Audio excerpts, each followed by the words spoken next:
नमस्कार, मैं बनवारी लाल कुशवाहा और आप देख रहे हैं C20 न्यूज़। देखते हैं आज की कुछ खास खबरें। फिरोजाबाद जिले से राम मंदिर की प्राण प्रतिष्ठा समारोह में भाग लेने वाली महिला शक्ति की कलाई पर सुहाग नगरी निर्मित रंग बिरंगी चूड़ियां खनकेंगी। खास तौर पर अयोध्या में भेजने को बनाई गई चूड़ियों पर भगवान राम, सीता, राम दरबार के अन्य देवी देवताओं के चित्र पर उकेरे गए हैं। शहर के एक चूड़ी उद्यमी द्वारा चूड़ी को राम जन्म स्थल पर निःशुल्क वितरण कराया जाएगा। इन दिनों समूची सुहाग नगरी पूरी तरह से राममय हो गई है। जिले के राम भक्त अलग अलग तरीके से राम काज में अपना योगदान देने को आतुर हैं।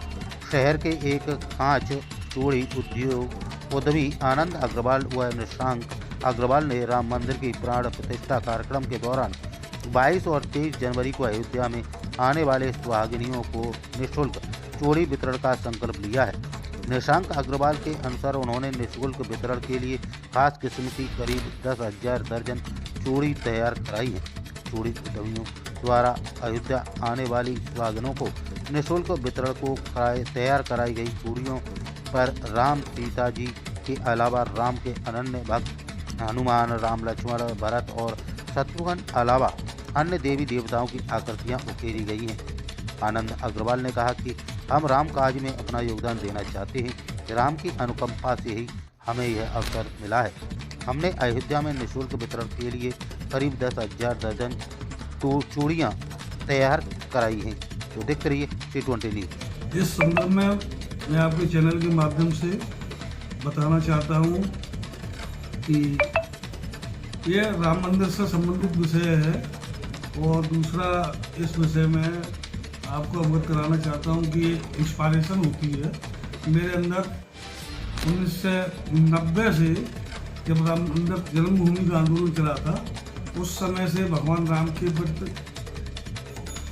एक श्रद्धा तो देश के हर नागरिक में है, जो सनातन धर्म को मानता है हर व्यक्ति में।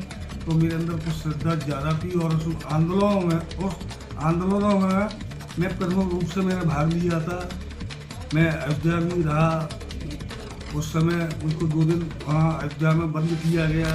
2 दिन के बाद मुझे रिहा किया गया। तो एक बड़ी मन में उत्सुकता रहती थी और बड़ी वेदना रहती थी उस समय कि ये हमारा हिंदू देश होते हुए, हालांकि लोकतांत्रिक ढांचा था, कि हमारे राम कब टेंट से बाहर निकलेंगे।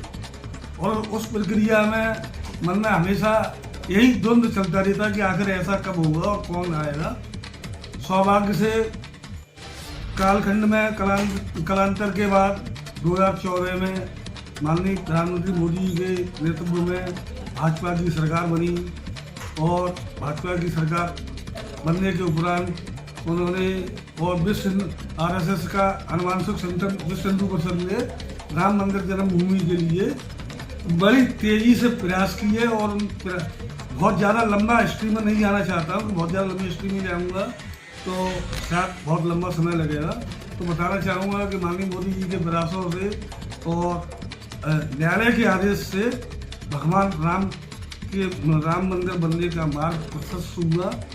तब मेरे एक मन में आया कि राम मंदिर तो बन ही रहा है, क्योंकि मैं चूड़ी का व्यवसायी था। तो मेरे मन में आया कि कुछ ऐसा किया जाए जब प्राण प्रतिष्ठा समारोह हो और तो कुछ ऐसा होना चाहिए कि जिससे कि गिलहरी जैसा योगदान मेरा भी इस कार्य में हो। तो मैंने पिछले 4 महीने से इस विषय में मन में निश्चित किया कि कुछ ऐसा किया जाए जिससे कि लगे कि मैंने भी कुछ भगवान नाम के कार्य में गिलहरी जैसा अपना योगदान प्रदान किया और लोगों के अंदर एक अच्छी फीलिंग पैदा हो। तो मैंने मन में निश्चित किया कि माता सीता के प्रसाद के रूप में जो दर्शनार्थी प्रतिष्ठा कार्यक्रम में आएंगे उनको अपने यहाँ का कुछ ऐसा तोहफा दिया जाए जिसको वो याद रखें और माता सीता के प्रसाद के रूप में उसको ग्रहण करें। तो मैंने कुछ नया कॉन्सेप्ट मन में लेते हुए बिना जॉइंट का कंगन तैयार करने का मन में निश्चित किया। पहले मैंने जॉइंट का कंगन तैयार किया पर मुझे लगा कि इसमें कुछ नयापन नहीं है, तो मैंने बिना जॉइंट का कंगन तैयार कराया।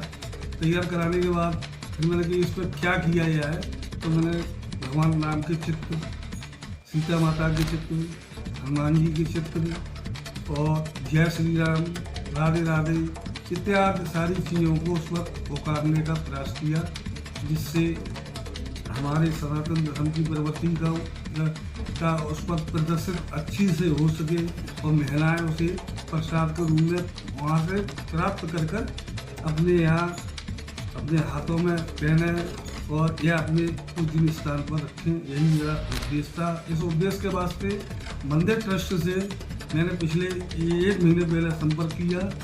राम जी की कृपा से उन्होंने मेरे प्रोडक्ट को मंजूरी दे दी और उन्होंने स्वीकृति दे दी कि यह प्रसाद के रूप में हम आपके प्रोडक्ट को बांटेंगे। 18 तारीख को इस माल को हम डिस्पैच कर देंगे और उसके बाद प्रसाद के रूप में वहाँ दशहराथियों को लगभग कितनी डिमांड है? डिमांड नहीं है, हमने अपना जो समर्पण का भाव बनाया है, तो लगभग हमारा मन ये है कि हम 10,000 बॉक्स इस तरीके के 10,000 बॉक्स भेजेंगे और प्रत्येक दशहरार्थी को एक बॉक्स प्रसाद के रूप में वहाँ प्राप्त निःशुल्क होगा? हाँ, जब समर्पण है तो निश्चित रूप से निःशुल्क होगा।